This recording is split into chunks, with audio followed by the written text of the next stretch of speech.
Hello. हाँ जी। Very good evening to all of you. सबने राम राम एंड नमस्कार। So I hope everyone is fit and fine और सब आराम से पेपर देके आगे होंगे। अब तो ये भी नहीं कह सकते कि तैयारी अच्छी चल रही है, क्या चल रहा है। पेपर हो चुका है हमारा, इतने दिन से इस चीज के लिए अपन मेहनत कर रहे थे। ठीक है, आज आपका पेपर हो भी गया है। कल मैंने एक पोस्ट डाली थी कि 90% क्वेश्चन इन द एचसीएस 2021 अपनी एकेडमी से डायरेक्टली इनडायरेक्टली। तो काफी लोग उस पर क्वेश्चन मार्क उठा रहे थे, कह रहे थे सर झूठ नहीं बोलना चाहिए, ये नहीं करना चाहिए, वो नहीं करना चाहिए। एंड मुझे पता था कि भाई इस टाइप के भी कमेंट्स आते हैं, because people do not believe कि what can be done until it is done. तो उसी में फिर मैंने आज अपना पूरा दिन लगा के पूरा कंप्लीट एनालिसिस, हमने जो जो क्लासेस ली, लूसेंट की क्लासेस हो गई, केजीएफ की आपकी क्लासेस हो गई, फिर लास्ट में मैराथन की क्लासेस हो गई, प्लस हमारे जो क्लासरूम के नोट्स वगैरह थे, सारा पूरा का पूरा एनालिसिस करके एक क्वेश्चन मैंने एनालाइज किया and then I found out 86 questions, 86 out of 100 were directly from our notes, जो मैं मतलब आपको पढ़ाया गया था किसी न किसी तरीके से सीधे सीधे, और कैसे उनको सोल्व किया जा सकता था एग्जाम में। देखो 86 आए हैं, इसका मतलब ये नहीं है कि 86 ही करेक्ट होने चाहिए। Examination is entirely different thing. हम बात कर रहे थे कि भाई 86 हमारे डायरेक्टली आए हैं और 7 हमारे इनडायरेक्टली आए, और 7 ऐसे क्वेश्चन थे जिनके बारे में हमने बात नहीं करी थी, तो वो भी नेचुरल होता है। मेरी एक्सपेक्टेशंस 80 प्लस की थी, 86 तक अपन पहुंचे। प्रिलिमिनरी थोड़ा सा डाइसी रहता है, इसमें कुछ भी कहना मुश्किल होता है कि भाई हो सकता है कि 50 भी नहीं आते, बट ऐसा सब पेपर आया भी। जैसा हम क्लास में डिस्कस करते थे, जिन क्वेश्चंस पर मैं बार बार आप लोगों को बताता था कि इस पे फोकस करो, ऐसे पूछा जाएगा, ऐसे पूछा जाएगा, सेम उसी पैटर्न में यूपीएससी के पैटर्न में सारा का सारा पूछा गया। कंप्लीट वही जो क्वेश्चन मैंने आपको बोले थे, अभी आज वाले पेपर में मैं आपको बताऊंगा कैसे हम क्लास में डिस्कस करते थे कि ये चीज ऐसे पूछी जाएगी, और वो वैसे ही आपके एग्जाम में पूछी गई। डायरेक्टली सिंगल लाइनर सवाल थे हमारी राउडी से भी और हमारी मैराथन क्लासेस से भी, वहां से भी काफी बच्चों ने ज्वाइन करके आपका फायदा भी उठाया था, तो उन लोगों को भी काफी हेल्प मिली एग्जाम में। एंड आई होप सबका पेपर भी अच्छा हो गया होगा। बट एक चीज मैं आप लोगों को बता देना चाहता हूं, पेपर इजी नहीं था जैसा सब लोगों को एक फर्स्ट इंस्टेंस में देखने को लगता है। हरियाणा सिविल सर्विसेज के हिस्ट्री में पहली बार ऐसा पेपर था, यूपीएससी के पैटर्न पे ऑलमोस्ट सेम वही तरीके से आपसे सवाल पूछे गए थे। तो पहली बार तो देख के मुझे भी ऐसा लगा था कि भाई पेपर इजी होगा, but paper was not easy, paper was tricky.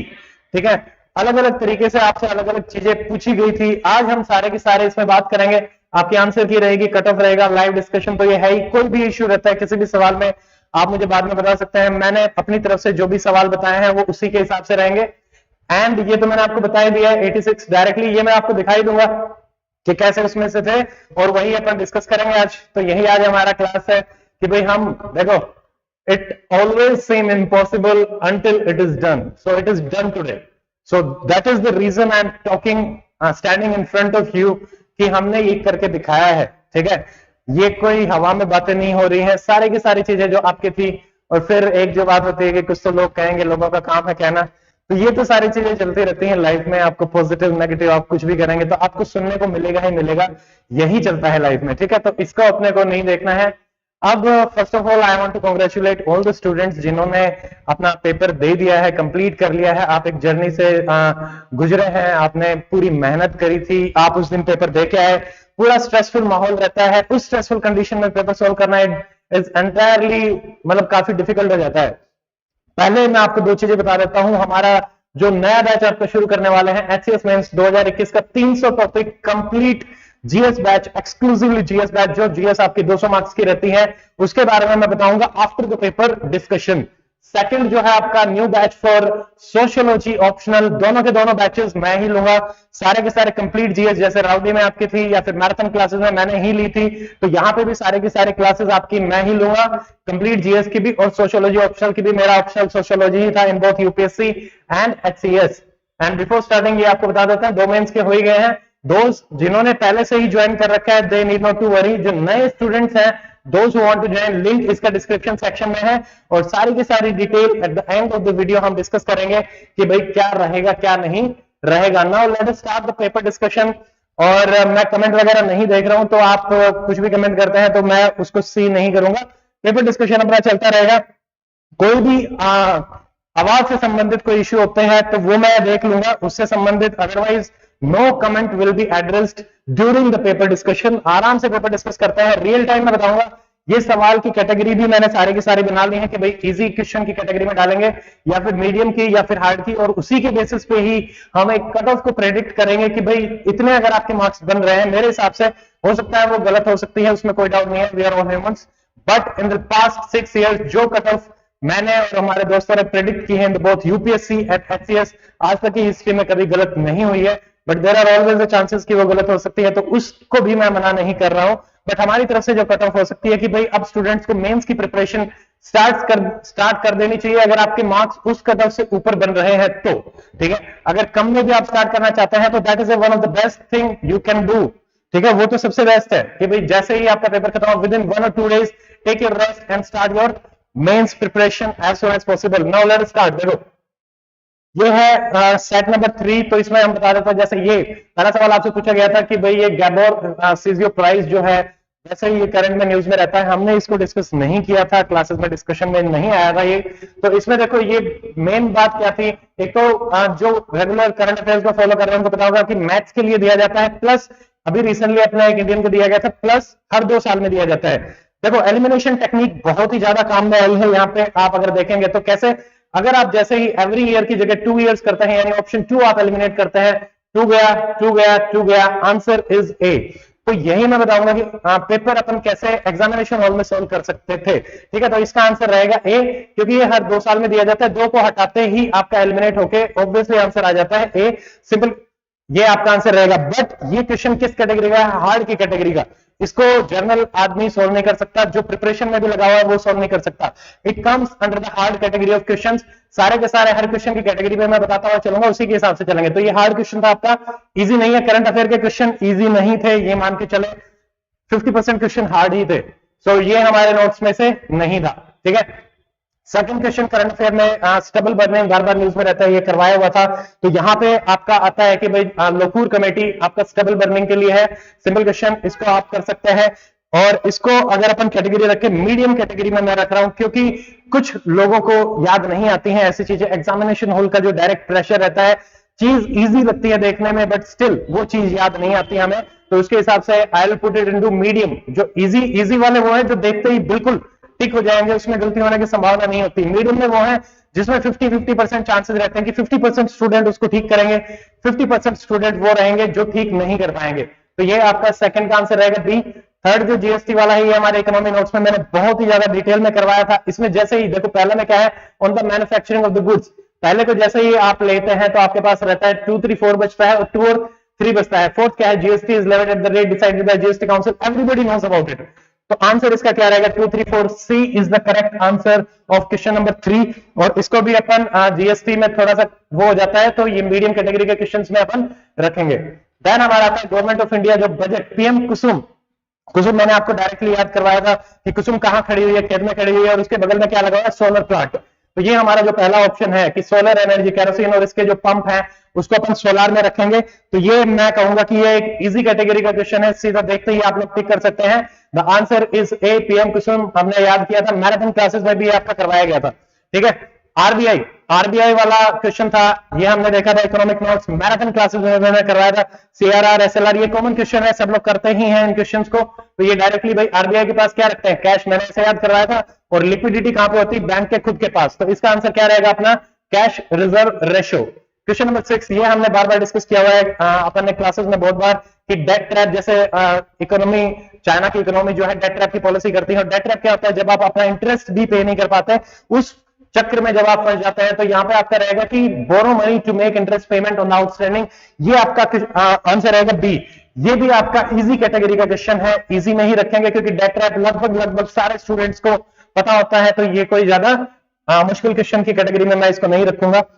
फिर हमारा आ रहा है रॉयतवाड़ी, ये हमने बार बार डिस्कस किया, तीनों मैंने आपको करवाए हुए थे, परमानेंट सेटलमेंट, रॉयतवाड़ी, और वो सब लोग करते हैं, कोई ऐसी बड़ी बात नहीं है। हमारे जितने भी सोर्सेस हमने फॉलो किए हैं उसी में से ही सारे थे, ठीक है। अब देखो रॉयतवाड़ी सारा बताया था, रॉयट्स होते हैं जिनसे डायरेक्टली यहाँ पे आपका लिया जाता है। सो आंसर क्या रहेगा, farmer paid directly taxes to the British colonial government, simple. और हमने क्या देखा था कि जो इसमें एरिया होता है रायतवाड़ी में सबसे मैक्सिमम होता है आपका, ठीक है। तो ये हमारा रहेगा answer will B C, Ryotwari. सीधा सीधा सवाल है, ये भी आपका इजी कैटेगरी का क्वेश्चन रहेगा, तो इसको भी इजी कैटेगरी में ही रखेंगे अपन। फिर हमारा आ रहा है नेक्स्ट क्वेश्चन आपका, देखो 5 ईयर प्लान।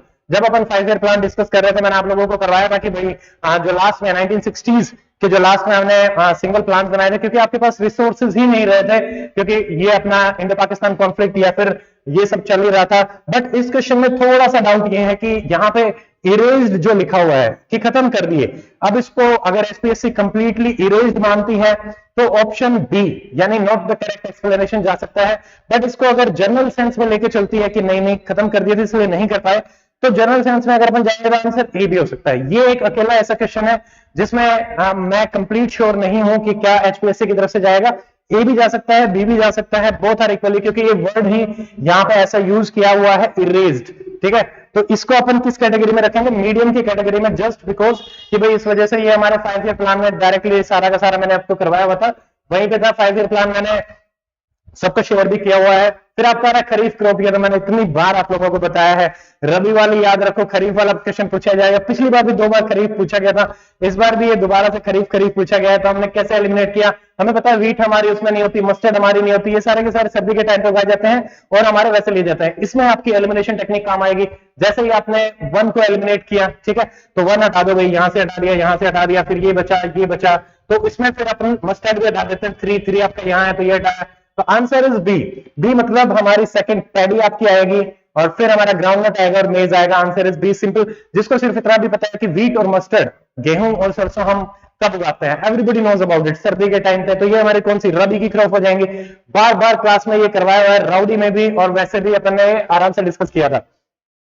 तो ये क्वेश्चन आपका रहेगा इजी कैटेगरी का क्वेश्चन। क्वेश्चन नंबर 10 पे अपन आते हैं कि conventionally washing of the building में जो यूज किया जाता है कैल्शियम कार्बोनेट में अपन मिक्स करके करते हैं।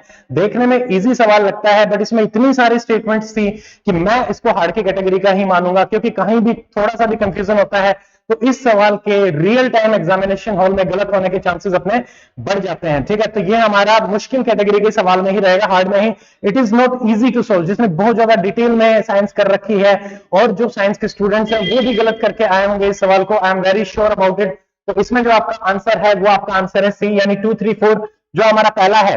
ठीक है, तो वो अपना इसमें आंसर नहीं रहेगा। 1 to 4, सॉरी 1 to 4। ठीक है, पोर्टलैंड सीमेंट इसमें अपन यूज नहीं करते हैं, फ्लाई ऐश यूज करी जाती है, तो ये इसमें यूज नहीं करा जाता। बाकी सारे ठीक है, क्विकलाइम भी हो गया, कैल्शियम कार्बाइड से भी आपका बनता है, ये फार्मूला आप देख सकते हैं, एंड स्लैकलाइम इसको बाद में बोला जाता है। तो आंसर रहेगा 1 to 4 आपका, और 3 नहीं रहेगा। ठीक है, पोर्टलैंड हटा देंगे, तो आंसर इज सी। ये हार्ड कैटेगरी का आपका सवाल रहेगा। वॉशिंग सोडा हमने बार बार बहुत डिटेल में मैंने आपको याद भी करवाया था कि कैल्शियम बाइकार्बोनेट जो है आपका, B for bicarbonate, B for baking, ये अपन ने राउडी में भी किया था और सब अपन ने मैराथन में भी इसको किया था वॉशिंग सोडा को। तो यहाँ पे आपको जैसे बेकिंग हटाते हो कि यूज फॉर बेकिंग, बेकिंग के लिए तो अपना क्या रहता है, सोडियम बाइकार्बोनेट या फिर बेकिंग सोडा। 3 को जैसे ही मैंने हटाया, ये गया, तो एलिमिनेट करने से सिर्फ और सिर्फ अगर आपको यही स्टेटमेंट पता है, स्टेटमेंट नंबर 3, मेरे को सारी स्टेटमेंट पढ़ने की आवश्यकता है ही नहीं। यही ब्यूटी थी इस एग्जाम की कि भाई आपको सब कुछ पता नहीं होना चाहिए, आपको सिर्फ और सिर्फ जो इंपॉर्टेंट चीज है अगर वो भी पता है तो आप इजीली कर सकते हैं। बट ये सारी चीजें इजी कब लगती हैं? जब हम एग्जामिनेशन हॉल से बाहर आ जाते हैं, उस टाइम पे ऐसा लगता है कि यार ये स्टेटमेंट नहीं पता, ये नहीं पता, ये नहीं पता। जबकि मैंने बार बार आपको बताया था कि हमेशा एक स्टेटमेंट यूपीएससी में जिस तरीके से होता है, सेम आपका वही चल रहा था। तो जैसे ही हमने 3 हटाया, तो 3 हटाते ही अपना क्या आ रहा है answer? B. B is the correct answer. हमें और कुछ पढ़ना ही नहीं है। ये क्वेश्चन मैंने डायरेक्टली राउडी में करवाया था, ये चारों ऑप्शन देखे कि भाई ये क्या रहेंगे, तो ऑल ऑफ द अबव, ये सारे के सारे गैस्ट्रिक और ये कॉफी पीते ही आपको वो हो जाता है, तो ये सारे के सारे अपने रहेंगे। लिक्विड आपको पता ही है, एसिड यूज होते हैं उसमें, तो ये हो जाएगा। ये अपना डायरेक्टली राउडी मैराथन क्लासेस में अपन ने डिस्कस किया था, बेस्ट कंडक्टर या फिर मेलिएबल, ये सारे अपन ने डिस्कस कर रहे थे। तो ये सीधा सीधा सा सवाल है, इजी की कैटेगरी का ये सवाल रहेगा अपना। ठीक है, इससे पहले वाला जो वॉशिंग सोडा वाला सवाल है वो मीडियम कैटेगरी में मैं रखना चाहूंगा, और उसके बाद ये जो है हमारा, ये आपका इजी की कैटेगरी का सवाल रहेगा। ठीक है, तो ये अपना बी आंसर रह जाएगा, सिल्वर। बेस्ट कंडक्टर सबको पता है, silver is the best conductor. फिर हमारा आता है सोनार। देखो सोनार वाला जो क्वेश्चन है इट इज इजी। ठीक है, बट उसके एग्जामिनेशन हॉल के हिसाब से अगर अपन देखें, देखो ये चीज आपको पढ़ाई हुई थी, आप अल्ट्रासोनिक वेव्स यूज करते हो, स्पीड अलग अलग होती है, हमने बार बार देखा था। एयर और इसमें राउडी में अपन ने आराम से किया भी था, रिफ्लेक्ट होकर आ जाते हैं, सोनार, रडार, लिडार सब देख रखे थे। तो ये आपका जैसे ही आप इसको करते हो कि स्पीड इसमें लिखा हुआ है सेम, ये एक कॉमन सा कंसेप्ट है कि भाई स्पीड सेम नहीं होती है, स्पीड आपका एयर में ज्यादा होगा, मतलब उस एज कंपेयर टू आपका लिक्विड, सॉरी लिक्विड में ज्यादा होती है ना। तो लिक्विड में ज्यादा रहेगा, तो ऐसे अपन चलेंगे। तो ये अपना इस हिसाब से जैसे ही आप इसमें 2 हटा देते हो, 2 हटाया 3 ओनली या फिर 1 और 3।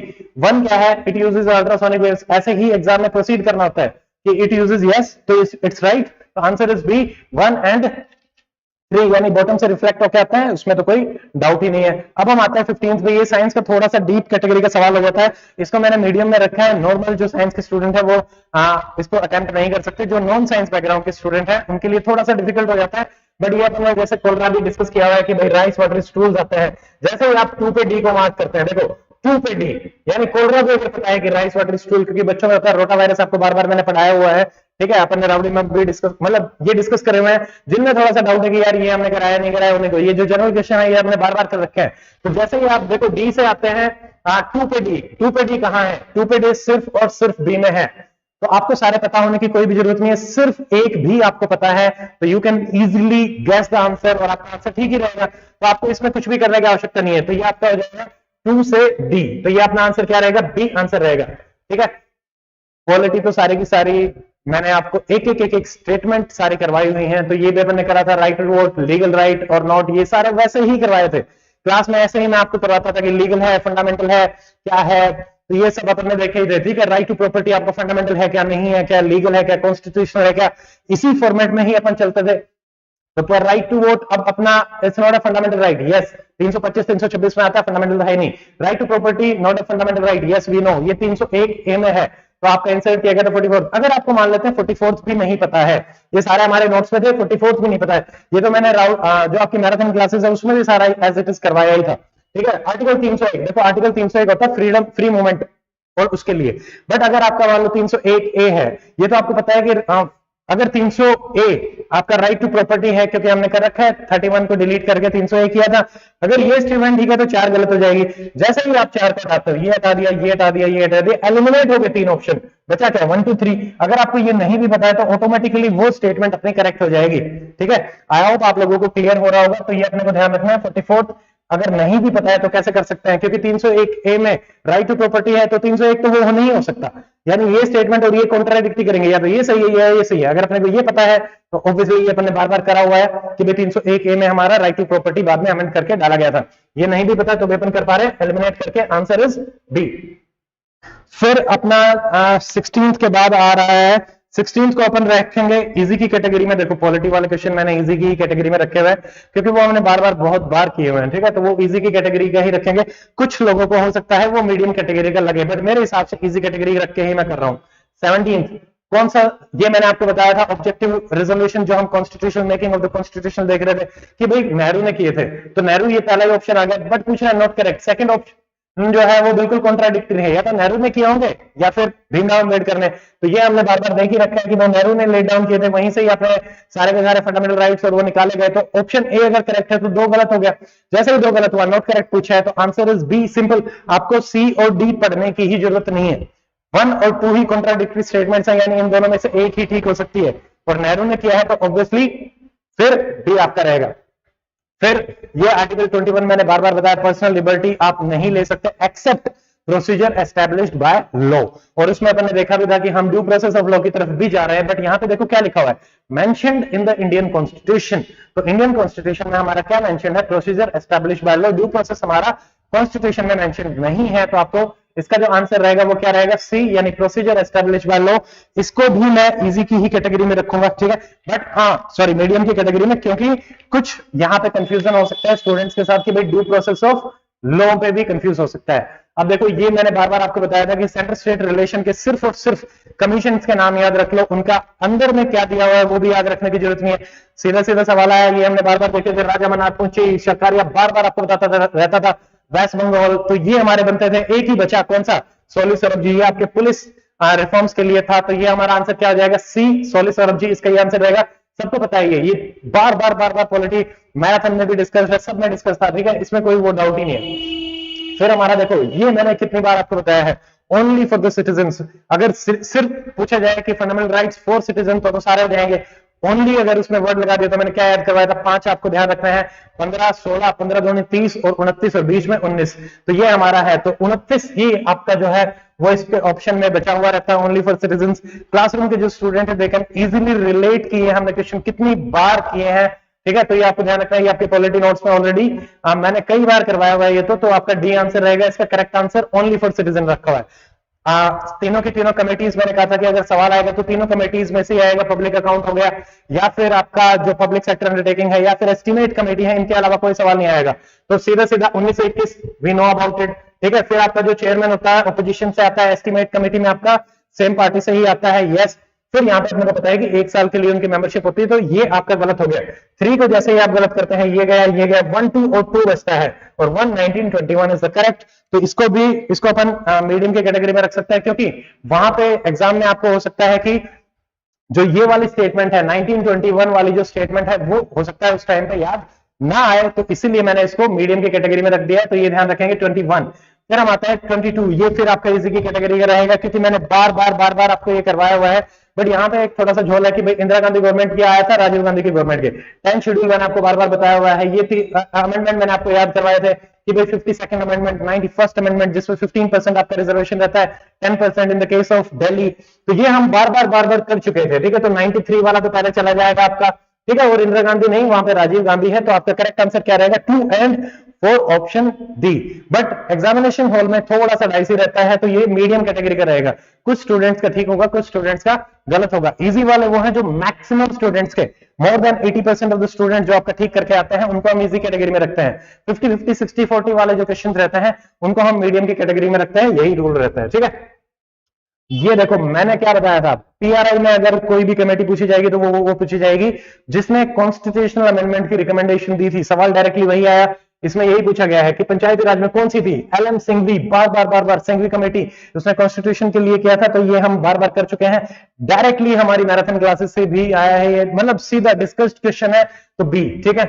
अब इतने सारे ही क्वेश्चन आ गए हैं डिस्कस में से, तो इसलिए बार बोलना थोड़ा सा वो लग रहा है। अब देखो 24 इलेक्शन कमीशन सब पढ़ते हैं, इजी क्वेश्चन है। क्यों? क्योंकि देखो 5 नंबर लिखा हुआ है, जैसे ही आप 1 को एलिमिनेट करते हैं, यूपीएससी के ही पैटर्न का है। क्यों? क्योंकि 1 को एलिमिनेट करते ही हमारा एक ही आंसर बचता है, क्योंकि ये 3 नंबर होती है, 1 हटाया 1 हटाया 1 हटाया, तो हमारा 2 एंड 4।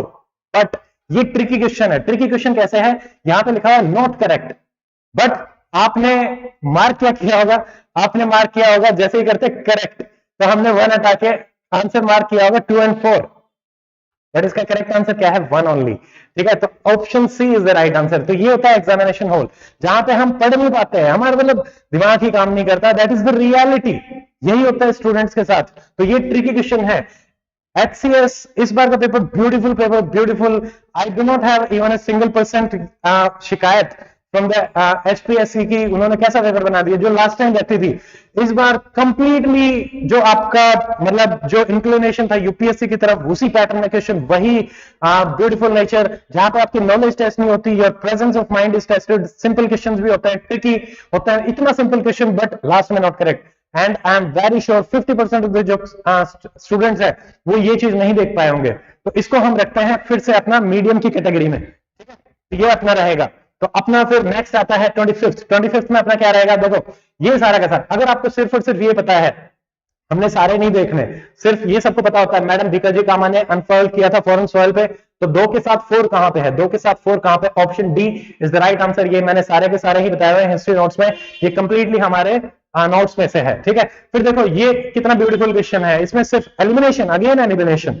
एलिमिनेशन कैसे है सबको पता है, भगत सिंह किस में थे आपके, लाहौर कॉन्स्पिरेसी केस में क्या काकोरी में थे, उस टाइम तो नहीं थे। जैसे ही भगत सिंह को आप लेते हो, 4 हटाया 4 हटाया 4 हटाया, ठीक है, ऑल ऑफ द अबव भी गया, ये भी गया, ये भी गया, बचा क्या, ओनली बी। आपको देखना ही नहीं है क्या ऑप्शन है। यही इस पेपर की अच्छी बात थी कि जैसे ही हम भगत सिंह को हटा देते हैं, सबको पता है इजी इजी, ठीक है। इसको अपन इजी की ही कैटेगरी में रखेंगे और अपना कुछ भी नहीं रहेगा, ठीक है। बट एग्जामिनेशन हॉल में अगेन ये सारी की सारी चीजें देखना। देखो ये मैंने याद करवाया था, आत्माराम पांडुरंग प्रार्थना कर रहा है, तो आत्माराम पांडुरंग प्रार्थना समाज प्रार्थना कर रहा था, ये अपनी मैराथन क्लासेस में डायरेक्टली मैंने करवाया था। सिंगल लाइन है, टू द पॉइंट, प्रार्थना समाज विल बी द आंसर, 27 का सी। ये सारी की सारी बुक मैंने आपको याद करवाई थी।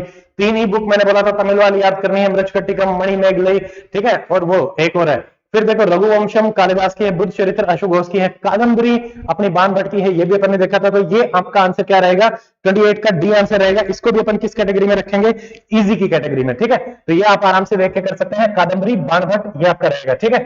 फिर हमारा देखो मैंने क्या बताया था, temple architecture as it is सवाल आया है।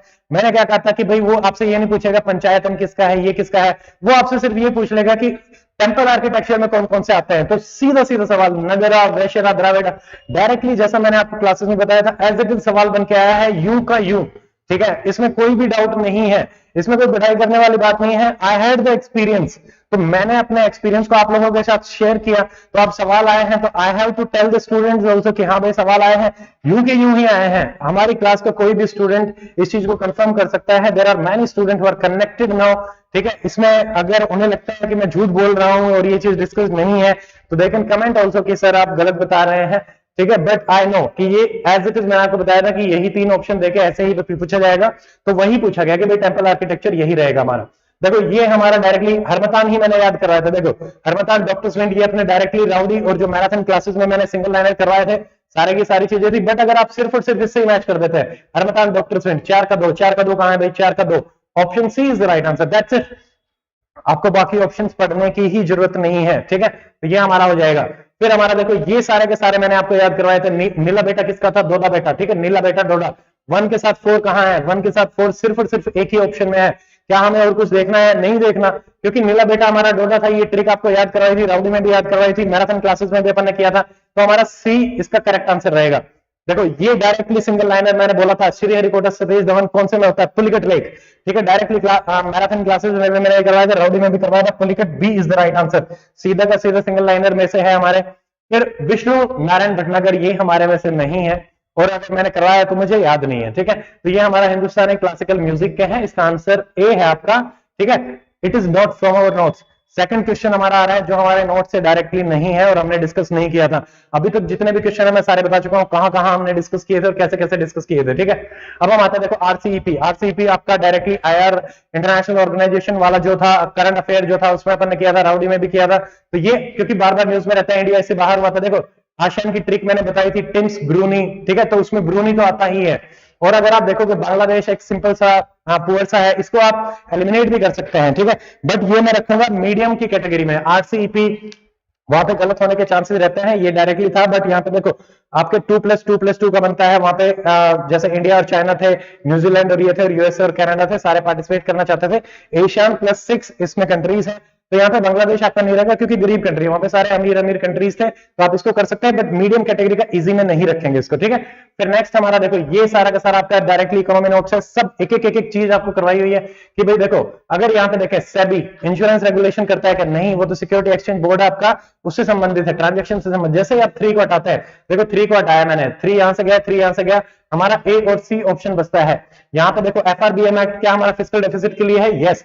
क्या बिटकॉइन आप एक्सचेंज कर सकते हो एनएससी में, नहीं, क्योंकि बिटकॉइन आपकी क्या है, इलीगल। तो आप इसको हटा दो, इसको ले लो, तो अपना ऑप्शन क्या हो जाएगा, option C is the right answer. बाकी पढ़ने की जरूरत नहीं है, मूडी क्रेडिट है, यस है, वो है, उसका अपने को कुछ नहीं लेना देना। ये आपका हरियाणा सब जगह दिया हुआ है। वेरी वेरी इजी क्वेश्चन कि भाई इनमें से कौन सा नाम था, तो ब्रह्मव्रत, आर्यवर्त, ब्रह्मोपदेश सबके सब रखते थे, तो आंसर डी इसका रहेगा। ये 37 अगेन हमारे डिस्कस में से नहीं था, मतलब क्लास में डिस्कस हुआ है ये क्वेश्चन। आई थिंक अंकित और जब बात चल रही थी आपकी, एक बार ग्रुप में बात चल रही थी, ये भी आया था कि बलराम जाट बालू किसने दिया था, इसका रहेगा मोहम्मद शाह रंगीला, ठीक है। मोहम्मद शाह आई थिंक रंगीला है या नहीं है, बट मोहम्मद शाह इसका राइट आंसर है। नायब बख्शी, राव, बलराम जाट, बट उतना अपन इसको नहीं मान के चलेंगे, ठीक है। ये इनडायरेक्टली वाले में से जो 7 मैंने बोला था इनडायरेक्टली अपने में से है, तो वो अपना रहेगा। फिर हमारा देखो हरियाणा, ये तीनों पड़े हुए हैं, सारे के सारे अरविंद में है, सरदार हुकुम सिंह कमेटी भी है, शाह कमीशन भी है, 17 स्टेट, 1 नवंबर 1966, ये सारे के सारे आपको बताए हुए हैं। Directly D will be the right answer. Economy में अपन ने डिस्कस किया था plastic bags are not degradable, इसीलिए वो सिंगल लाइनर वहां पे अपना लिखा हुआ है क्लासरूम के नोट्स में। तो इसमें बाकी के सारे देखो यहाँ पे थोड़ा सा कि भाई टॉक्सिक से प्रोड्यूस होते हैं नहीं होते हैं, जैसे ही आप सारे ऑप्शन पढ़ते हैं मोर अप्रोप्रिएट हमारा नॉन बायोडिग्रेडेबल हो जाएगा, ठीक है। कि भाई टॉक्सिक केमिकल यूज करते हो इसलिए हैजार्ड है, हो सकता है आप बी में कंफ्यूज हो जाओ, बट जैसे ही आप बी को पढ़ेंगे तो ये आपका क्या रह जाएगा, आपका कंफ्यूजन क्लियर हो जाएगा। The correct answer is your D answer, ठीक है, because they are not biodegradable. ये इजी की कैटेगरी का हमारा सवाल रहेगा। प्रोबायोटिक आपको डायरेक्टली मैंने मैराथन क्लासेस में भी बताया था, राउडी में भी बताया था, साइंस वाली मैराथन क्लास को उठा के देख लो सीधा सीधा कि प्रोबायोटिक क्या करता है, बेनिफिशियल इफेक्ट, क्या वो किल करता है? मैंने ऑप्शन क्या दिया था, they kill the intestinal bacteria, no, तो हमने उसको फॉल्स करके ऐसे याद किया था, बेनिफिशियल होते हैं हेल्दी डाइजेशन के लिए, सो सी इज द राइट आंसर। देखो बी भी इसमें ऑप्शन है जो हमने उसमें डाला भी था, ठीक है, तो ये हमारा नहीं है, सी आंसर रहेगा। देखो कोविड के 2-3 क्वेश्चन अपन ने नहीं करे थे तो वो थोड़ा सा अपने लिए वो हो गया, बाकी कोविड अपना न्यूज में रहता था, इनको मैंने हटा के ही रखा हुआ है, ठीक है। तो ये अपना रहेगा कि जैसे आरटीपीसीआर आपका जो होता है आरएनए वायरस जो होता है उसको डिटेक्ट करता है, तो आरटीपीसीआर फॉर आरएनए वायरस, ठीक है। तो ये आपका इनडायरेक्ट में से मैं रखूंगा, डायरेक्टली डिस्कस में से इसको नहीं रखेंगे, ठीक है। फिर आपका नुब्रा वैली मैंने आपको बताया था, केएल याद करिए वो ट्रिक, केएल जेडपीडी मैंने क्या कहा था, पहली और दूसरी के बीच में क्या है, नुब्रा वैली, और नुब्रा वैली हमारे यूपीएससी में भी आई थी, ये डायरेक्टली करवाया हुआ सवाल है अपना, तो ये अपना क्या आंसर हो जाएगा, के एल, के इज काराकोरम एंड लद्दाख, पहली और दूसरी के बीच में है नुब्रा वैली, तो ये हमारा हो गया सीधा सीधा, ठीक है। तो 42 का आंसर क्या रहेगा, डी आंसर रहेगा। फिर ये आपका देखो देवसांग प्लेन, ये थोड़ा सा ट्रिकी क्वेश्चन है, ट्रिकी इन सेंस मतलब डायरेक्टली कहीं नहीं करवाया जा सकता ये क्वेश्चन, बट आपको ये तो पता है देवसांग प्लेन मैंने बताया था जम्मू एंड कश्मीर के हैं, हायर एल्टीट्यूड में है, यानी दो तो इसमें करेक्ट है बिल्कुल, दो कहां है, देखो 2 यहाँ है और 2 और 3 यहाँ है, ये 2 आंसर तो एलिमिनेट हो गए। अब बी और डी में से अपने को ढूंढना है 3। देखो देवसांग प्लेन जो आपके इंडिया चाइना वाला वो जो चल रहा है वहां पे थे, ठीक है, तो प्लेन्स है, तो एक कॉमन सेंस अगर आदमी लगाएगा कि प्लेन्स नाम बोला हुआ है तो फॉरेस्ट तो नहीं हो सकते, तो आप 3 को एलिमिनेट कर दो, 3 को हटा दो, क्यों, क्योंकि प्लेन्स बोला हुआ है तो हम इसको नहीं मानेंगे इसमें, तो कॉनिफर्स अपने हटा दिए, जैसे हटाया तो 2 ओनली, तो देवसांग प्लेन क्या रहेगा, 2 तो हमें पता है एब्सोल्युटली राइट है, तो उसके 2 ही ऑप्शन बचे, और 3 हम हटा सकते हैं क्योंकि प्लेन्स में फॉरेस्ट तो क्यों नहीं होंगे, तो ये एक कॉमन सेंस का क्वेश्चन है, बट अकॉर्डिंग टू मी इसको हार्ड में रखेंगे क्योंकि सारे के सारे डायरेक्टली उस टाइम पे नहीं कर सकते इसको, तो उसमें रखेंगे, ठीक है। ये इनडायरेक्ट में रखेंगे अपन, डायरेक्टली हमारे नोट्स में से ये नहीं है। स्लैश एंड बर्न मैंने सारे के सारे स्लैश एंड बर्न आपको याद करवाए थे, सबके नाम दे देके, सिर्फ और सिर्फ एक ही पता है कि झूमिंग किसका है, नॉर्थ ईस्ट रीजन का, तो जैसे ही आप ढूंढते हैं झूमिंग नॉर्थ ईस्ट रीजन, यानी 1 के साथ सी, 1 के साथ सी कहां है, बी में ही है और कहीं है ही नहीं, आपको ये पता ही नहीं होना चाहिए, यानी एग्जामिनर क्या देखना चाहता था, आपकी सिर्फ और सिर्फ कॉमन सेंस, आपको सब नहीं पता होना चाहिए, क्योंकि झूमिंग बहुत ही ज्यादा फेमस है, हर जगह झूमिंग झूमिंग नॉर्थ ईस्ट आता ही है, तो सिर्फ अगर 1 और सी को ही मैच कर देते हो तो B is the correct answer, that's it. NCERT में पूरी टेबल भी दी हुई है। फिर ये हमारा ज्योग्राफी मैप्स का सिंपल सा क्वेश्चन है कि भाई नॉर्थ साउथ ईस्ट और लैंडलॉक्ड हमारा कौन सा है, तो अपने को बताइए कि नॉर्थ में अपना हरियाणा रहता है, तो अब देखो हरियाणा और हरियाणा, हिमाचल वाले एलिमिनेट हो गए, तो बी और डी में से आंसर होना चाहिए, पहली बात तो ये। तीनों पर असम दिया हुआ है ईस्टर्न मोस्ट, पर अपने को पता है कि असम लैंडलॉक नहीं है, उसकी तो इंटरनेशनल बाउंड्री टच होती है भूटान के साथ भी, तो हमने यहाँ से असम को हटा दिया, तो आपका आंसर क्या हो जाएगा, डी, सिंपल आंसर, आपको और कुछ नहीं देखना, यही होता है स्मार्ट तरीका क्वेश्चंस को करने का, ठीक है, बाकी अपना ये नहीं रहेगा, ठीक है, तो ये अपना वो रहेगा, तो ये आप ध्यान रख सकते हैं, हरियाणा, हरियाणा अपन ने बी और डी में किया और आसाम को आपने हटाया, तो ये अपना आंसर क्या रह जाएगा, डी, ठीक है। कोई भी डाउटफुल क्वेश्चन अगर आपको लगता है तो वो अपन लास्ट में रखेंगे, उसको देख लेंगे, ठीक है। 46 एक दो ही क्वेश्चन होंगे, उससे ज्यादा नहीं हो सकते। देखो ये हमने नहीं करवाया हुआ, डायरेक्टली भी इनडायरेक्टली भी, या मतलब हो सकता है आपने एनसीईआरटी में पढ़ लिया हो या कहीं भी पढ़ा हो, बट ये अपन नहीं मान के चलेंगे, इसको मैं नहीं मानता हूं कि हमारे नोट्स में से है। Not a major river basin, इसका आंसर है तीसरा, ठीक है, तो ये आपका आंसर रहेगा सी। तो ये हमारा नोट फ्रॉम नोट्स है, ये क्वेश्चन आपका नोट्स में से नहीं है। देखो ये डायरेक्टली एनसीईआरटी में स्टेटमेंट्स आपकी दे रखी हैं, झेलम क्योंकि वो उसके चारों तरफ बनती है, मेंढर बनाती है, एक एक स्टेटमेंट आपकी एनसीईआरटी की है, बस आपको इतना पता होना चाहिए कि मैच्योर स्टेज में बनती है, यूथ में नहीं बनती, ठीक है, क्योंकि मेंढर आपका मैच्योर में बनता है। तो जैसे ही आप 4 को लेते हैं, ठीक है, और 3 को एलिमिनेट करते हैं, तो 3 को एलिमिनेट किया तो ये आपका हो गया, मतलब 3 तो आपका रॉन्ग है और 4 को अपन ने लिया, और बाकी ये आपकी स्टेटमेंट ठीक है, तो 1 2 4 आपका आंसर हो जाएगा, D is the correct answer. Kashmir में यूथ स्टेज में, ठीक है, ये फॉलो करती है, मेंढर बनता है, बट मेंढर जो बनता है वो मैच्योर स्टेज में बनता है, ठीक है, और ये आपका हो जाएगा वैली ऑफ कश्मीर, ये भी ठीक है, तो 1 2 4 D is the right answer. ये क्वेश्चन हमारा डायरेक्टली राउडी और जो मैराथन क्लासेस हैं, मैंने सीधा सीधा बताया था कि भाई बमियान बुद्धा, ये उल्टा पूछा था मैंने, बमियान बुद्धा किस स्कूल ऑफ आर्ट से है, गांधारा, ठीक है, बमियान बुद्धा ये अफगानिस्तान का है, लगता है पूछा जाएगा नहीं पूछा जाएगा, बट ये हमने सारा का सारा क्लास में यू का यू सिंगल लाइनर अपन ने किया था, तो बमियान किसका रहेगा, गांधारा का, आंसर ए, ठीक है। फिर ये सारी एम्ब्रॉयडरी मैंने आपको याद करवाई थी, याद करिए, चिकनकारी लखनऊ करवाया था, कलमकारी आंध्रा करवाया था। अगर ये 2 ये सारे के सारे अपने नोट्स में पब्लिकली है, नोट्स में कोई इसमें छुपाने वाली बात नहीं है, सारे नोट्स पब्लिकली है, मैराथन क्लासेस के नोट्स उठा के आप खुद सर्च कर सकते हैं। अब इतनी मेहनत मैं नहीं करने वाला कि आपको एक एक पॉइंट दिखाऊंगा, because I know that I am speaking the truth, तो इसमें कोई दिक्कत वाली बात नहीं है। तो ये कलमकारी और चिकनकारी अपना हो गया, तो जैसे ही आप इन दोनों को मैच करते हैं तो आंसर क्या आ जाएगा, देखो ए के साथ 2 को मैच करो, तो ए के साथ 2 यहां है, ए के साथ 2 यहां भी है, यहां भी है, बट बी के साथ 4, ए के साथ 2 और बी के साथ 4 सिर्फ और सिर्फ बी ऑप्शन में है। यानी ये जो 2 मोस्ट कॉमन है अपनी चिकनकारी कलमकारी जो हर बार हर एग्जाम में पूछी जाती है, जैसे ही आप इन दोनों को भी मैच कर देते हैं तो इट इज सिंपली आपने सोल्व कर लिया, बी आपका आंसर हो जाता है। ठीक है, तो ये अपना रहेगा 50। इसको भी मैंने इजी की कैटेगरी में ही रखा है। ये मैंने सारे के सारे आपको डांसेस भी कौन सा किस स्टेट से है, राउडी में ही करवाए थे, सिंगल लाइनर मैराथन में आपके करवाए थे, जो आपकी करंट अफेयर की मैराथन थी, मैराथन क्लास 1 करंट अफेयर वाली में। ठीक है, तो ये भरतनाट्यम अपना कहां से है आपको पता है, भरतनाट्यम तमिलनाडु से। कथक सिर्फ और सिर्फ देखो ब्यूटी देखो, सिर्फ और सिर्फ कथक पता है। कथक में अपन ने क्या देखा था कि भाई कथा बाजते हैं और कहां से हैं, यूपी से या नॉर्थ इंडिया से। सीधा सीधा सवाल कराया था, नॉर्थ इंडिया का कौन सा है, कथक। तो कथक में यूपी करते हैं, यानी बी के साथ 1, सिर्फ और सिर्फ एक ही ऑप्शन है बी के साथ 1, बाकी सारों में बी के साथ अलग है। यानी आपको सारे नहीं भी पता है तो भी क्या आप सोल्व कर पा रहे हैं इस सवाल को, इजीली सोल्व कर पा रहे हो। ठीक है, तो ये भी अपन किसकी कैटेगरी में रखेंगे, इजी की ही कैटेगरी में इसको रखेंगे। तो ये हमारा हो जाएगा सी। ये डायरेक्टली सवाल है, सबको पता है, ये न्यूज में था, गोल्डन एरोज की भाई एरोज जा रही हैं, एरोज से अपन ने क्या याद किया था कि भाई रफाल फाइटर। तो ये अपना हो जाएगा 17, ये ध्यान नहीं रखना, बस गोल्डन एरोज याद रखेंगे, A is the right answer. Current affair से अपना डायरेक्टली सवाल था।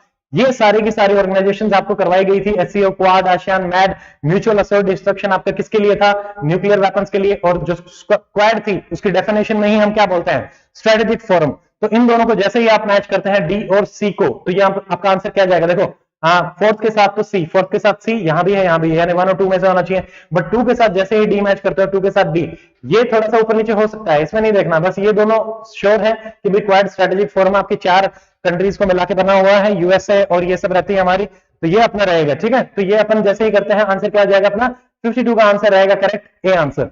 ये हमारे नोट्स में से नहीं था, मैंने आप लोगों को करवाया भी नहीं था, सिंपल क्वेश्चन है, आप लोगों ने बार बार पढ़ रखा होगा, बट कुछ चीजें मिस हो जाती हैं, तो ये हमारा मिस हो गया था कि भाई 11 फरवरी 2020 को जो नाम दिया गया था वो क्या था, सीवियर एक्यूट रेस्पिरेटरी सिंड्रोम, शुरू में ही SARS-CoV-2, C is the right answer and it is not from our notes. इतना सिंपल क्वेश्चन भी हमारा मिस हो गया था, तो I am recognizing that also कि भाई नहीं, ये हमारे में से नहीं था, हम नहीं कर पाए, और था भी तो मुझे याद नहीं है, बट अकॉर्डिंग टू मी ये हमारे नोट्स में नहीं था। ठीक है, ओसीआई सारा का सारा बताया हुआ था, इसमें ध्यान रखने वाली सिर्फ चीजें 2 ही थी कि वो एग्रीकल्चर लैंड नहीं ले सकता और कोई भी ऐसा रिसर्च और जर्नलिस्टिक एक्टिविटीज नहीं कर सकता।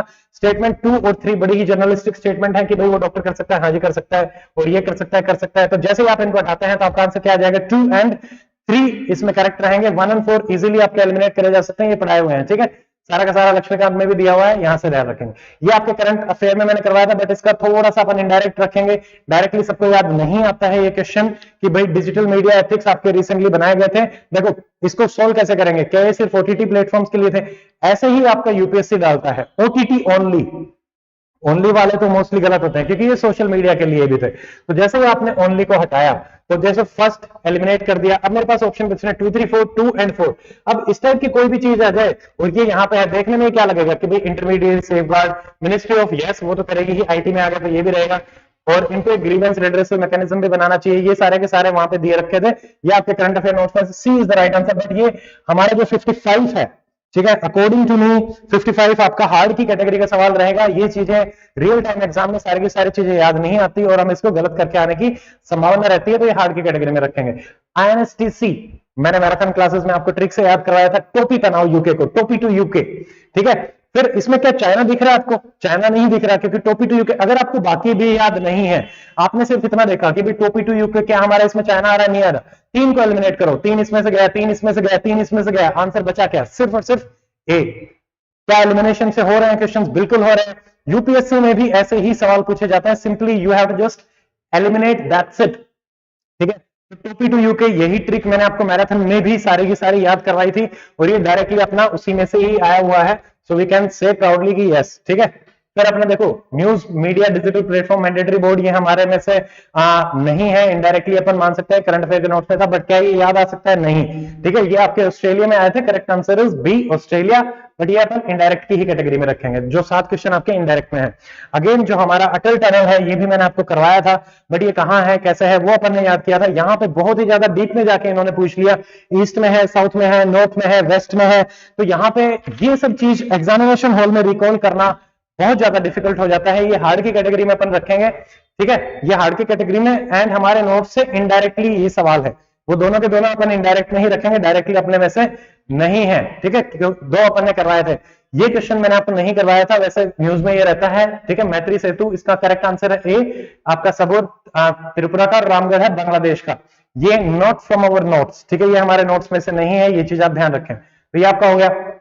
बजरंग पूनिया वाला इनडायरेक्ट रहेगा, क्योंकि मैंने आपको 3-4 ही हैं वो याद करवाए थे जिनकी रैंकिंग आपकी इंप्रूव हुई है, बट अपन ने इतना ही देखा था कि भाई बजरंग पूनिया फर्स्ट में आ गया, बट इसमें थोड़ा सा और आगे जाके आपसे सवाल पूछ लिया था कि कब, कहां, तो ये आपका रहेगा मेट्रोपॉलिटन रैंकिंग इन द रोम, इसका करेक्ट आंसर है डी। बट ये हम उतना वहां तक नहीं पहुंच पाए, रोम वाला शायद मैंने डिस्कस नहीं किया था क्लास में। फर्स्ट रैंक अपन ने डिस्कस करी थी 65 कैटेगरी में, किसको मिली है, बजरंग पूनिया, बट अपन उतना डिस्कस नहीं किया, तो ये अपना इनडायरेक्ट में रहेगा, ठीक है। फिर हम आते हैं, ये सारे के सारे अपन ने करे हुए थे क्लास में, सारे करवाए थे मैंने, सुरक्षा, कवच, वैक्सीन, मैत्री, तो ये आपका ठीक हो जाएगा। कवच आपका गलत है, 1 आपका करेक्ट है, तो आपका 1 और 3 इसमें करेक्ट है, ठीक है। आपका कवच गलत है, कवच में भी वैक्सीन आपकी बनानी थी, तो ये ध्यान रखेंगे। 2 को आप एलिमिनेट कर सकते हो, 3, 4 और 1, 3 में से 3 आपका ठीक है, 1 ठीक है, और ये आपका गलत हो जाता है, ठीक है। तो C is the correct answer, 1 and 3, ये ध्यान रखेंगे। देखो अब ये हमारा फिर से इनडायरेक्ट की कैटेगरी में रहेगा कि भाई इंडियन आईसीएमआर ने नोट्स के अलावा एंटीबॉडीज जो आपकी हैं वो कहां से आप टेस्ट करते हैं, एंटीबॉडीज टेस्ट करते हैं हम आपके ब्लड से, तो इसमें आंसर रहेगा rapid antibody test blood. But ये थोड़ा सा उतना अपन ने क्लास में डिस्कस नहीं किया था ये सवाल, तो हम इसको रखेंगे, ठीक है। बट ये सारी की सारी चीजें आपको ध्यान आए नहीं आए वो एक अलग चीज है, तो ये भी अपना इनडायरेक्ट क्वेश्चंस में से ही मैं इसको रखूंगा, इनडायरेक्टली अपने नोट्स में से थे।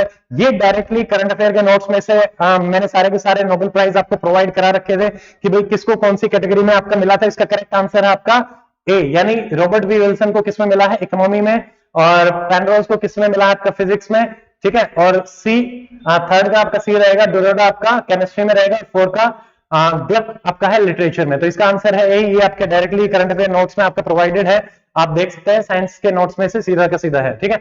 अब देखो पॉलिटी के तो सारे के सारे क्वेश्चन मैराथन क्लासेस से ही आए हैं, एक भी क्वेश्चन मैराथन क्लासेस से बाहर नहीं है, एक्सेप्ट एक आधा भी नहीं है, ठीक है, एक भी नहीं लग रहा मुझे। तो अब ये देखो स्पीकर, मैंने आपको बार बार सारी चीजें स्पीकर की बताई हुई हैं, क्या वो, हाँ देखो इसमें करेक्ट पूछ रहे हैं, डी ही स्टेटमेंट देख लो, फाइनेंशियल बिल और मनी बिल को क्या फाइनल वही डिक्लेयर करता है, उसी का ही है, यस हम यही देखते हैं। ज्वाइंट सिटिंग और मनी बिल 2 ही चीजें हैं जो उसको अपर हैंड देती हैं, तो ये हमारा हो जाएगा, तो B is the correct answer. तो लोकसभा स्पीकर का क्या आंसर रहेगा, बी, सिंपल। ये इकोनॉमी के जितने भी क्वेश्चन है मैंने इजी की कैटेगरी में डाले हुए हैं, ठीक है, तो ये इजी की कैटेगरी का रहेगा। अब देखो अपन ने देखा था परफ्यूम बनाने के लिए अपन ईस्टर लेते हैं, ये अपन ने डिस्कस किया था साइंस वाले में, और ईस्टर किससे मिलकर बनता है, अल्कोहल और एल्डिहाइड से, यानी ये 3 चीजों का आप यूज करोगे ही करोगे, ईस्टर और ये बचा क्या, बी कार्बोक्सिलिक एसिड। ये जब डिस्कस किया हुआ क्वेश्चन आया हुआ है डायरेक्टली, तो ये आपका क्या रहेगा आंसर, कार्बोक्सिलिक एसिड बी।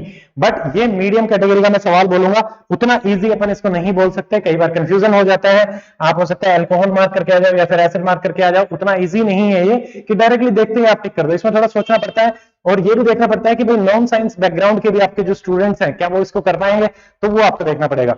ये डायरेक्टली मैंने करवाया था क्लींजिंग ऑफ द गोड के लिए, एक्वा रेजिया अपन ने देखा था, नाइट्रिक एसिड प्लस HCl को यूज करते हैं, और एक ही ऑप्शन है आपका नाइट्रिक एसिड, तो ए इज द करेक्ट आंसर। बाकियों में देखो बोरिक, ऑक्सैलिक, सल्फ्यूरिक दे रखा है, 2 चीजें होती है एक्वा रेजिया में जो गोल्ड को क्लीन करने के लिए, डायरेक्टली अपने क्लासरूम से ही है ये सवाल, ठीक है।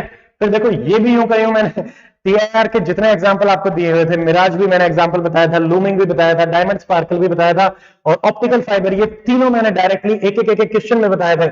बचा क्या, क्लेडोस्कोप। TIR में क्लेडोस्कोप नहीं, ओनली एंड ओनली रिफ्लेक्शन होता है, जेड शेप का ये होता है, तो ये अपन ने क्लास में करे ही थे, ठीक है। फिर हम आते हैं नेक्स्ट पे, देखो नेक्स्ट ब्लॉकचेन टेक्नोलॉजी अपन ने देखा था। अब ब्लॉकचेन टेक्नोलॉजी की पढ़ाते हुए मैंने ये भी बताया था कि ये क्रिप्टो करेंसी को वो करने के लिए है, क्या ये क्रिप्टो करेंसी है, नहीं, ये भी डायरेक्टली डिस्कस सवाल है। तो जैसे ही आप 3 को हटाते हैं, तो क्या ये क्रिप्टो करेंसी, ये कॉमन स्टेटमेंट है, ये गलत है, सब बच्चों को पता रहता है जो तैयारी कर रहे होते हैं। तो इट इज 3 को हटा दो, 3 को हटा दिया, 3 को हटा दिया, 3 को हटा दिया, 1 एंड 2, ठीक है। डाटाबेस होता है, डिजिटल लेजर होता है, yes 1 and 2 is the correct answer, यानी बी आपका करेक्ट आंसर रहेगा। बट इसको अपन मीडियम के कैटेगरी में रख सकते हैं। ये अपन ने क्लास में डिस्कस किया था, WTO की जो नई बनी है, नागोजी ओकोजा जो भी है, ये डिस्कस सवाल है, सारा को पता होना चाहिए, बाकी हो सकता है क्लास में उतना याद नहीं आ पाए, ठीक है। ये वाला क्वेश्चन ऐसा नहीं है कि अपन ने क्लास में डिस्कस किया था, इनडायरेक्टली मैं इसको मैं रख रहा हूं, बट एक चीज श्योर है, जो भी आदमी नॉर्मली एक्टिव आदमी रहता है उसको सब कुछ पता रहता है कि भाई टेस्ला इलेक्ट्रिक कार बनाती है, बिटकॉइन क्रिप्टो करेंसी है, पोकेमोन गो आपका एक गेम था, और जूम हमें पता है कि वीडियो कॉलिंग के लिए अपन यूज करते हैं। क्या ये ओटीटी प्लेटफॉर्म है? नहीं। ओटीटी क्या होता है? आप ओवर द टॉप जो जैसे वहां पे आपका अमेजन है, नेटफ्लिक्स है, वो होते हैं ओटीटी प्लेटफॉर्म। तो आपका सिंपली ये गलत हो जाएगा, रॉन्गली मैच सी डी आपका इजी आंसर है। ये इजी है, इसमें कोई भी ज्यादा बड़ी बात नहीं है ये, पर इसको मैंने इनडायरेक्ट में ही रखा है। दो जो हम क्लासेस में पढ़ रहे हैं, इतना कॉमन सेंस अपने अंदर हो जाता है कि आप इस क्वेश्चन को इजीली आंसर कर सकें। ये डायरेक्टली आपके नोट्स में से है। करंट अफेयर, मणिपुर, लोकताक, फुमडी, सारी चीजें मैंने आपको बताई हुई है। Largest fresh water lake north east की कौन सी है? आपकी लोकताक लेक। तो आपसे पूछ रही लोकेशन वो कहां है? मणिपुर। आंसर क्या रहेगा हमारा? ए। ठीक है, तो ये 71 का आंसर है ए। अब देखो ये भी अपन ने क्लास में आपके क्लासरूम के नोट्स जो है प्रिजर्वेरेंस मैंने दे रखा है उसमें कि भाई फरवरी में जो आपका लैंड हुआ था वो है प्रिजर्वेरेंस। बट यहाँ पे क्या है कि क्यूरियोसिटी भी, तो ये कंफ्यूज कराने वाला सवाल थोड़ा सा है। आंसर तो इसका फरवरी 2021 इसलिए लिखा हुआ है, तो हमने क्यूरियोसिटी भी देखा था, ठीक है, प्रिजर्वेरेंस भी है, बट आप किसके हिसाब से देखेंगे? थोड़ा सा कंफ्यूजिंग सवाल है, तो इसलिए मैंने इसको मतलब मीडियम की कैटेगरी में इसको रखा है। हार्ड टू मीडियम इतना याद नहीं आता, हम क्यूरियोसिटी को भी मार्क करके आ सकते हैं। कुछ लोग क्यूरियोसिटी मार्क करके आए होंगे, कुछ लोग परसिवेरेंस मार्क करके आए होंगे। तो ये दोनों में से आपका करेक्ट आंसर है ए। क्यूरियोसिटी बहुत पुराना रोवर है, दोनों ही रोवर हैं, ये भी रोवर है नासा का और ये भी रोवर है नासा का, ये चीज ध्यान रखेंगे। फिर हमारा आता है जैसे महात्मा गांधी, ये आपका डायरेक्टली हिस्ट्री मैराथन क्लासेस से आया हुआ है। मैंने बताया था 1924 बेलगाम सेशन, तो बी आपका करेक्ट आंसर रहेगा इजी की कैटेगरी का। ये आपका डायरेक्टली मैराथन क्लासेस में करवाया हुआ है, मैंने सारी की सारी बताई थी कि चार तो आपकी साउथ इंडिया की होगी, तो चारों ही दे रखी है, मलयालम, कन्नड़, तेलुगु, तमिल, प्लस हमने देखा था उड़िया रिसेंटली ऐड करी हुई है, प्लस हमने देखा था एक संस्कृत एक्स्ट्रा थी। 6 लैंग्वेजेस अपने थी, तो ऑल ऑफ द, ये पॉलिटी में भी डिस्कस किया हुआ है, अपने सिंगल लाइनर मैराथन में भी ये आपका डिस्कस था। देखो विरोधी कवि, विरोधी कवि इंटरेस्टिंग चीज क्या है? एफएमजी सीरीज जिसने उसकी पीडीएफ देखी थी एफएमजी वाली, एफएमजी क्या था?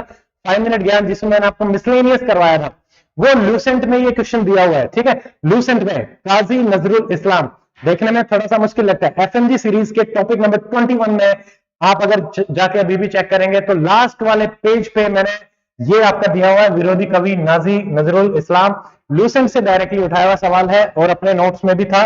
बट अगेन इसको अपन मीडियम की कैटेगरी में रखेंगे, मीडियम टू हार्ड की कैटेगरी में, क्योंकि ये चीज याद नहीं आती। मैक्सिमम लोगों का ये गलत ही हुआ होगा, ठीक है ना, जिसने डायरेक्टली ऐड कर रखा है वही कर सकता है। देखो ये मैंने स्क्रीनशॉट डाल दिया है, डॉक्टर मेहता अकेडमी पे शेयर हुआ था ये आपका 28 जून को। ठीक है, question number 21, famous nickname of the person, और फेमस निकनेम में सबसे लास्ट वाला जो है 28 जून को शेयर किया हुआ है, अभी भी जाके आप देख सकते हो, इस पीडीएफ को डाउनलोड कर सकते हैं।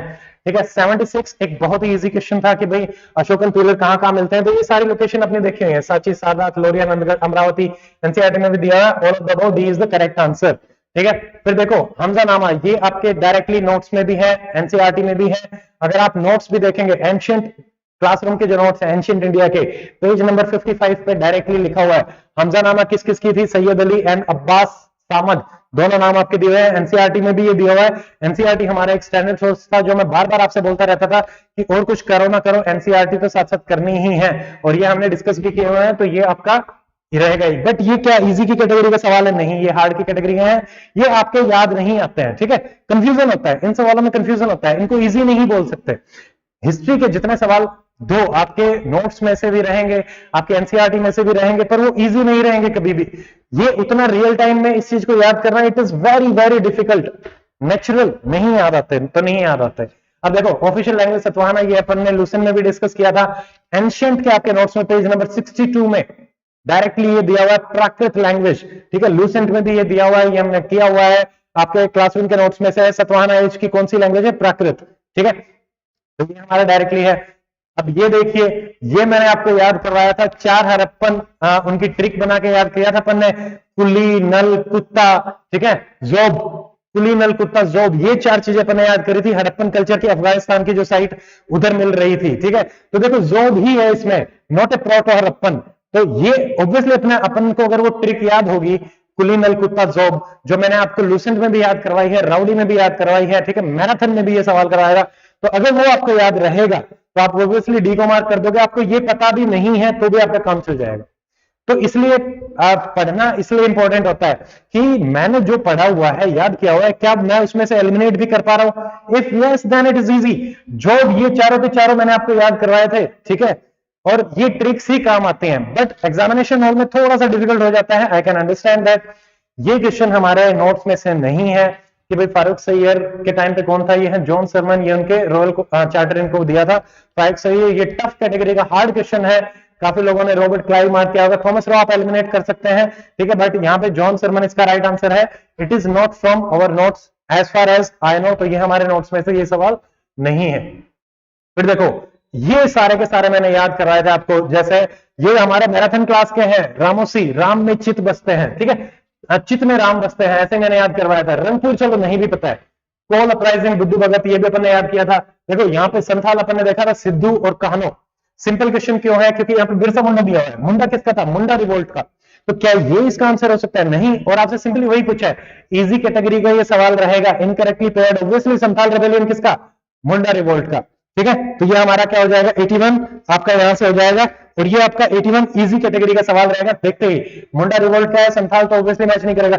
ये तीनों अगर आपको नहीं भी पता है तो भी क्या आप इसका आंसर कर पा रहे हैं, डेफिनेटली यस, ठीक है, तो ये इजी सवाल है। फिर देखो अरहर मोमेंट, सिर्फ ये स्पेक्ट्रम में भी डायरेक्टली है और अरहर मोमेंट अपने नोट्स में भी था, बट यहाँ पे देखो एक ही चीज इसके बारे में अगर आपको पता है, ये अलीगढ़ मूवमेंट के अगेंस्ट हुआ था, अपन ने इनके लीडर्स देखे थे कौन कौन थे, बट अगर आपको कुछ भी नहीं पता है, सिर्फ यही पता है स्टेटमेंट 4 देखो, supported the loyalist policy of Aligarh, नहीं, इसका यही पेक्युलर फीचर था कि इसने सपोर्ट नहीं किया था, अपोज किया था।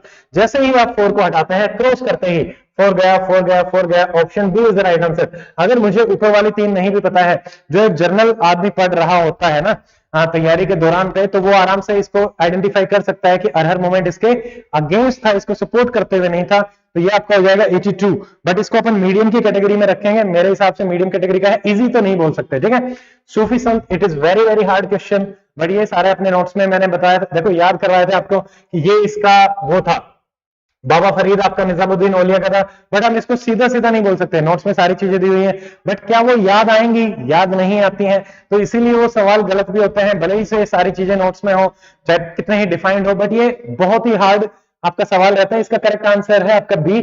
सबसे पहले अपने आए हैं आपके सिजगी आए थे सबसे पहले, देन आपके बाबा फरीद और इनका जो डिसाइपल था निजामुद्दीन औलिया था, और सबसे लास्ट में चिराग दिल्ली आपका आया था। बस ये याद रखो, तो answer B is the correct answer, बस इतना ही कहना चाहता हूं, ठीक है। स्टीफन्स वाला जहां तक मुझे याद है मैंने आप लोगों को नहीं करवाया था कि भाई किसने स्टीफन्स को असैसिनेट किया था त्रिपुरा में, डिस्ट्रिक्ट मजिस्ट्रेट ऑफ त्रिपुरा, इसका करेक्ट आंसर है शांति एंड सुनिधि चौधरी, तो ये मैंने आप लोगों को नहीं करवाया था, बाकी सारी चीजें मैंने करवाया था, so it is not covered by me, ये सवाल मैंने नहीं करवाया था, ये भी मैं मान रहा हूं। ये डायरेक्टली मैंने बार बार आपको करवाया था, सिंगल लाइनर में है, गजनवी के टाइम पे कौन थे, तोमर वंश, ये अपन ने देखा हुआ है, सिंगल लाइनर मैंने करवाया था तोमर वंश, ठीक है, तो ये भी अपने नोट्स में से है। फिर देखो ये भी मैंने आपको करवाया था, नामदेव कहां से है, महाराष्ट्र से, ये भी बताया था, महाराष्ट्र की जगह गुजरात रहेगा, वो एलिमिनेट करेंगे, और ऐसे ही सवाल पूछे जाते हैं। तो आपको गुजरात दिया गया और महाराष्ट्र की जगह, तो ये आपका रहेगा 86, ठीक है। बाकी स्टेटमेंट अपने को पता भी नहीं हो, वैसे मैंने आपको बताया था, विठल के नाम से ये बोलते थे, टेलर थे, और अबंगास, ये सारी की सारी स्टेटमेंट मैंने अबंगास भी दे रखे हैं नामदेव के नाम से, ये भी आपको क्वेश्चंस में प्रोवाइडेड है ऑलरेडी, ठीक है। तो इसका करेक्ट आंसर क्या रहेगा 86 का सी, जैसे ही आप गुजरात का एलिमिनेट करते हैं, 2 गया 2 गया 2 गया, तो C is the correct answer, ठीक है। ये सारे के सारे लोकेशंस मैंने आपको करवाई हुई थी, अतिरापत्तम तमिलनाडु की है, भीमबेटका आपकी एमपी की है, पिकलीहाल चलो मान लेते हैं पिकलीहाल याद नहीं आ रहा, भुरजोम मैंने आपको बार बार बताया कश्मीर, तो सबसे नॉर्थ में कौन सी होगी, भुरजोम, एस मतलब सबसे नॉर्थ में, और पी अतिरापत्तम सबसे साउथ में, और एस और पी आपका सिर्फ और सिर्फ एक ही ऑप्शन में है, एस और पी, तो आपका डी करेक्ट आंसर हो जाएगा। तो ये अगर हम अपने को नहीं भी पता है बीच वाले, तो भी अपना काम चल रहा है, तो अपन इसको कर सकते हैं, तो 87, ठीक है। तो ये भी अपना इजी कैटेगरी का सवाल रहेगा, दिमाग लगाने की जरूरत रहती है, एनसीईआरटी में डायरेक्टली दे रखे हैं। ये सवाल मैंने आपको करवाया था इक्तदार से इजारदार, एज इट इज मैंने बताया था कि भाई वहां पे कॉन्ट्रैक्ट सबसे हाईएस्ट बिडर को दिया जाता था इजारदार सिस्टम में, और वहां पे जो आपकी लैंड रहती थी उसको क्या बोलते थे, इजारा, तो इजारा ही आपसे पूछा गया है, तो 88 का क्या आंसर हो जाएगा, डायरेक्टली डी, इजारदार सिस्टम और इजारा डी, ठीक है। फिर हमारा जो क्वेश्चन आ रहा है वो है कि भाई मनसबदारी सिस्टम, ये डायरेक्टली क्लास का सवाल है, सिंगल लाइनर जत और सवार मैंने लिख के बताया था, और जत और सवार में ही आगे आपकी डेफिनेशन आती थी, ये डायरेक्टली सवाल हमारी क्लास में से है, यू का you single liner, rowdy and marathon, ठीक है।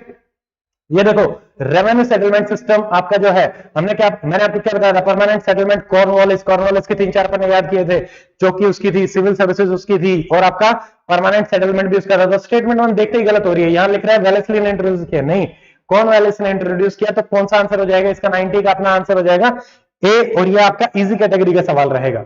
फिर पिट्राडूरा मैंने बार बार आपको बताया था कि भाई ताजमहल में यूज करी गई थी, बट उससे पहले ही जो आपका बीबी का मकबरा वो बनाना चाहता था, उसमें भी ये कर रहा था। तो ये सिंपल सा क्वेश्चन है कि कलर पैटर्न वहां पे डाल देते थे, डिप्रेशन होते थे उसमें, मार्बल में रहता था। तो ये एक इजी कैटेगरी का सवाल है। 91 का आंसर क्या रहेगा? बी।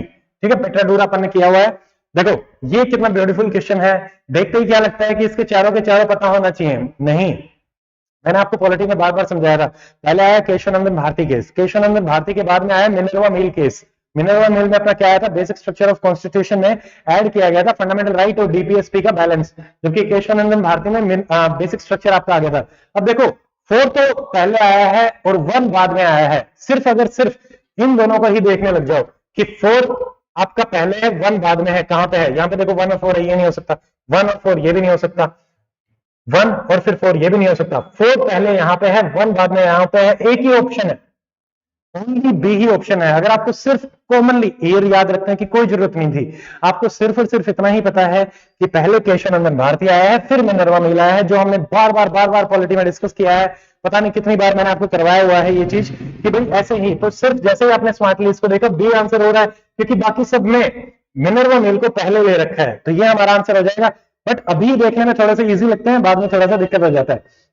ये क्वेश्चन देखिए, financial bill can be introduced only in the Lok Sabha. Yes, Lok Sabha is directly elected by the people. Yes, but ये रीजन नहीं है, अपना अलग रहेगा। तो एक्सप्लेनेशन नहीं, बट दोनों स्टेटमेंट आपकी ट्रू रहेंगी। ठीक है, Lok Sabha is directly elected by the people. ठीक है, तो ये चीज ध्यान रखेंगे। तो ये आपका बी आंसर इसका हो जाएगा, सिंपल। फिर हमारा ये सारे देखो पॉलिटी वाले मैंने बस इजी की ही कैटेगरी में डाले हैं। सॉवरेनिटी, यूनिटी, इंटीग्रिटी मैंने सारी फंडामेंटल ड्यूटीज आपको याद करवाई थी। उसमें कहा भी था कि भाई डिफेंड अपॉन, कॉल्ड अपॉन, और हमें सॉवरेनिटी, यूनिटी, इंटीग्रिटी बचाए रखनी है। तो ये हमारी क्या है? Fundamental duty.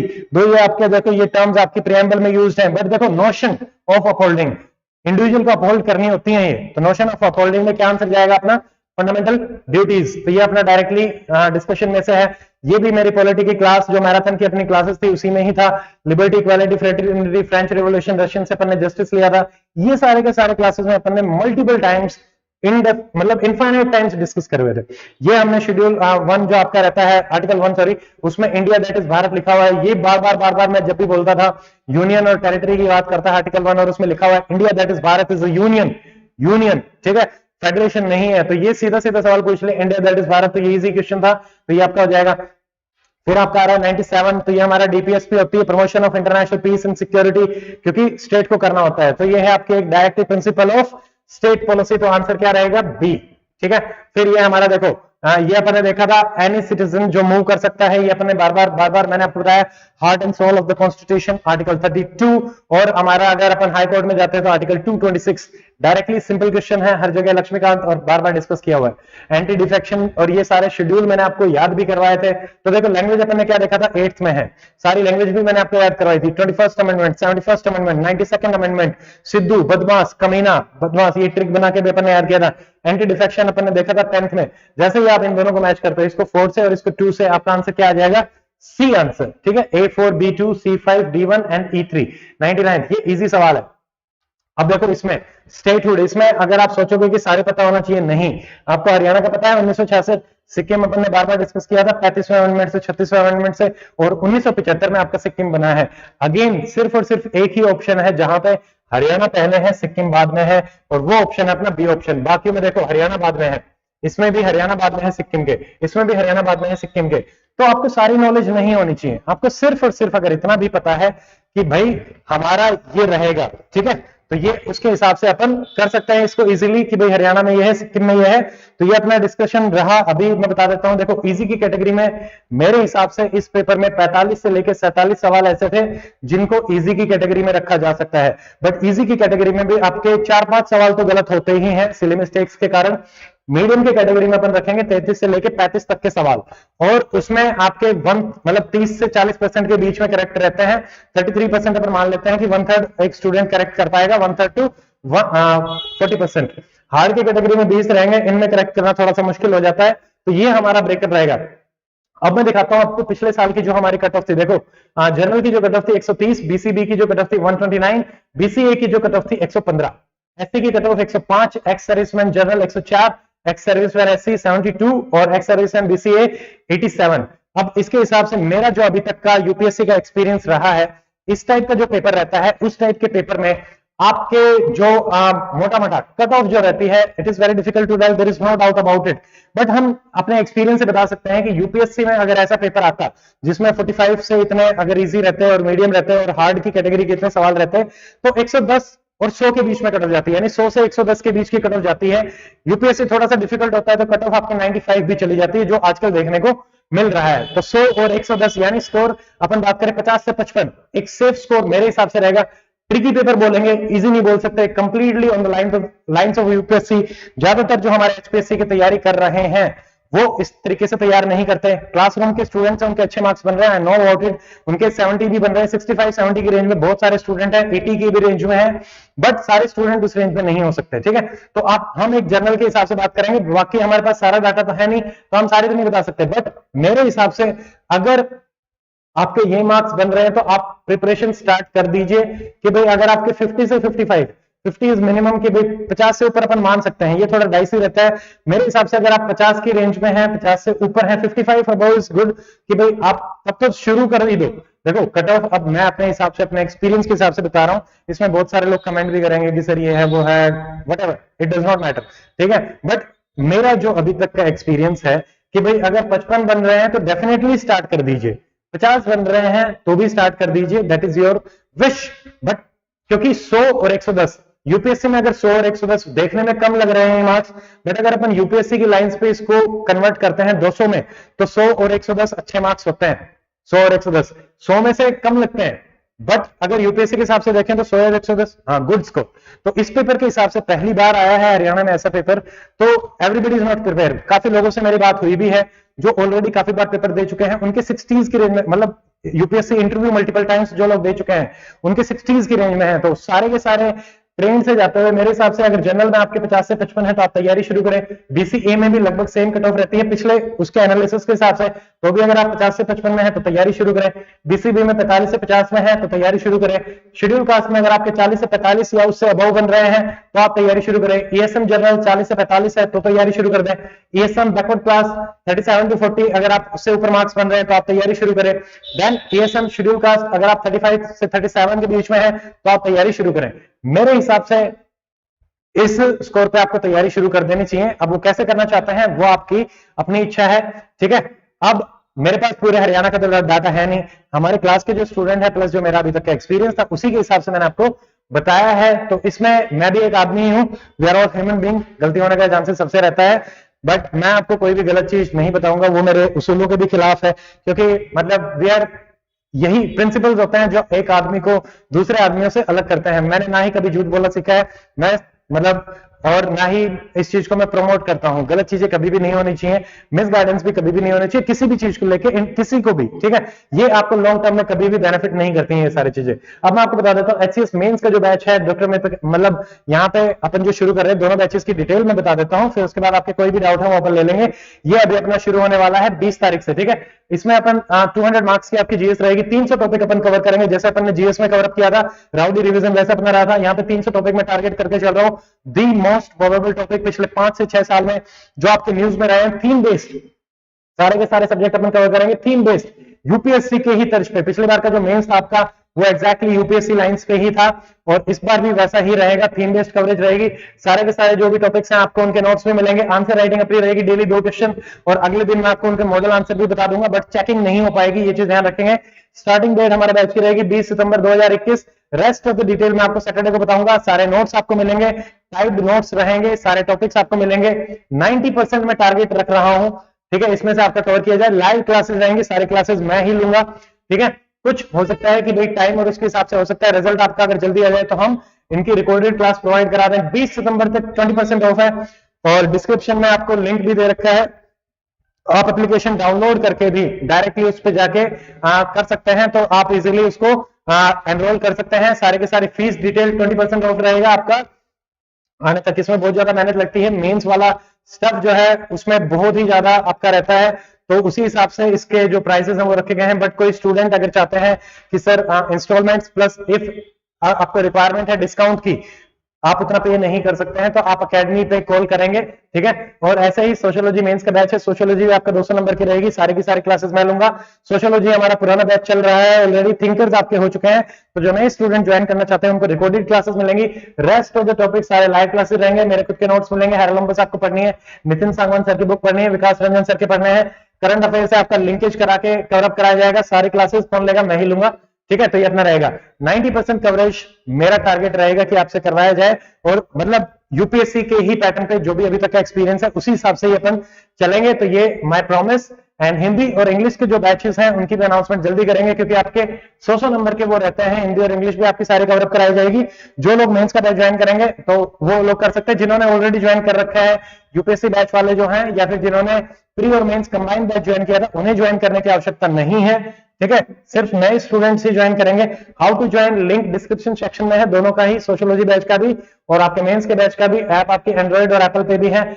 अब जो नया फीचर है आप वेबसाइट पे भी देख सकते हैं, लैपटॉप पे भी देख सकते हैं, वो एक्सेस आपको दे दी गई है, वो नीचे मैंने बता दिया है, क्लास प्लस करके आपको दिख जाएगा, उसमें आप लॉगिन कर सकते हैं एज ए स्टूडेंट और वहां से आप एनरोल कर सकते हैं, और आप कॉल कर सकते हैं 9996337109 पे। सोनू जो है जो मेरे असिस्टेंट है वो आपका कॉल उठाएंगे और फिर उसके बाद अपना काम चलेगा, ठीक है।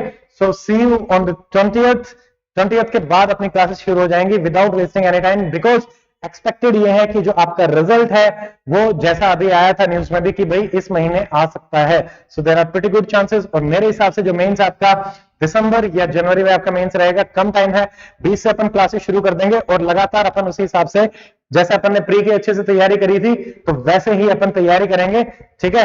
एंड आई डोंट थिंक कि उसके बाद क्या रहेगा, ये जो आपको बताना था वो मैंने बता दिया है।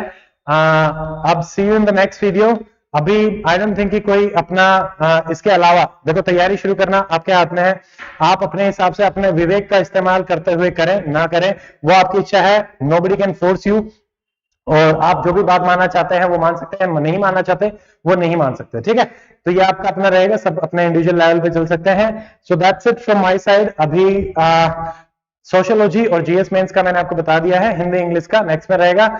And see you in the next video. Till then, stay fit, stay healthy. Goodbye and Jai Hind.